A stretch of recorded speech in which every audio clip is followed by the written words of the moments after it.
Thank you. So here's a little issue we have in America today. There are currently about 250,000 people a year who are dying in our hospitals due to preventable deaths. And I'm not talking about negligence. I'm talking about little accidents, right? I'm talking about the doctor in the morning not properly briefing the doctor for the evening. You know, I'm talking about things that we can't sue anybody. There's nothing that we can see that's wrong. But there's 250,000 preventable deaths every year. That's about 20 747s going down every single week. That's what's the equivalent to. And the confusing thing is that we have the best doctors in the world. We have the most advanced technology in the world. Some of the medical equipment we have is the best in the world. The medicines we have are the best in the world. So you start asking yourselves, why are these things happening? And the reason is not because of any of those things. The reasons are actually something vastly more simple. It's something very, very human. 5% of hospital administrators are doctors. Most of them are number crunchers. Hospitals are run like businesses. Hospitals are run by the numbers. And the problem isn't the people who are giving the care. They're very highly trained. The problem is the way those people are cared for. Because what we've done is we've created cultures in hospitals where the people who are doing the caring aren't cared for.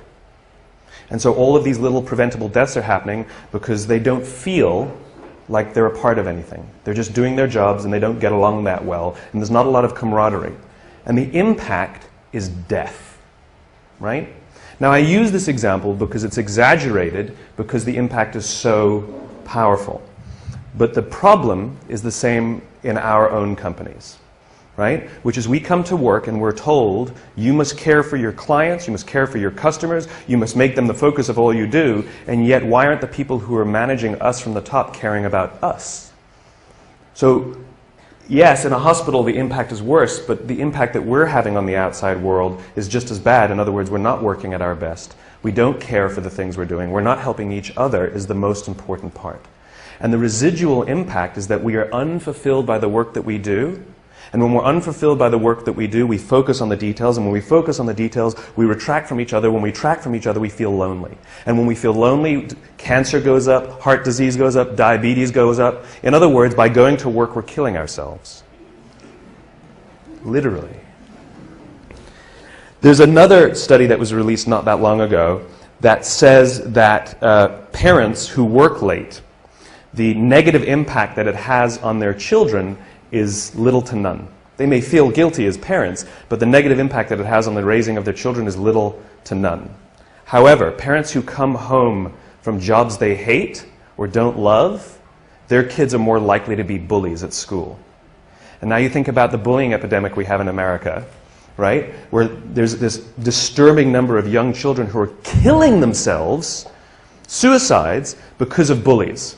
The problem is not the schools. And the problem isn't even the parenting. The problem is the jobs the parents have. This is the importance and this is the power of the work that we do and the places we go to work, right? Most of us, I mean, like when you listen to the unemployment statistics, they say, you know, we're all-time high, record high, 9 to 10% unemployment, right? And people go, oh my God, that's terrible.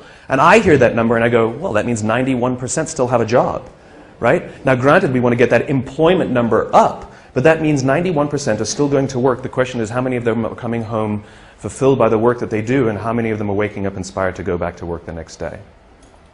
If we don't love our works, we don't look out for each other. And if we don't look out for each other, we feel lonely. If we don't feel lonely, all these negative things happen. So what example can I share with a creative audience about how to change this? The United States Marine Corps.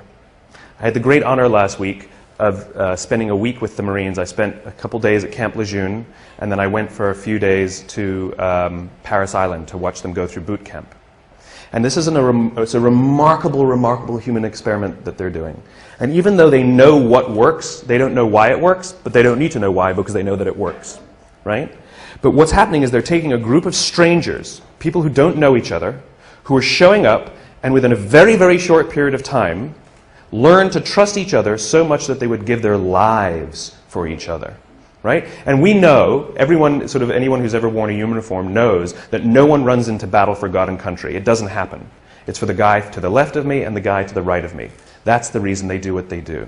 Right? And these sort of remarkable stories of heroism where people rush into very, very dangerous situations to save others. And they always ask the question, why did you do it? Why would you risk your life? Why would you put yourself at risk for them? And the answer is always the same. Because they would do it for me. In other words, what gives them the confidence to put themselves at great risk is the knowledge that someone would do the same for them. We would put ourselves at great risk for our companies if we knew that our companies would put themselves at great risk for us.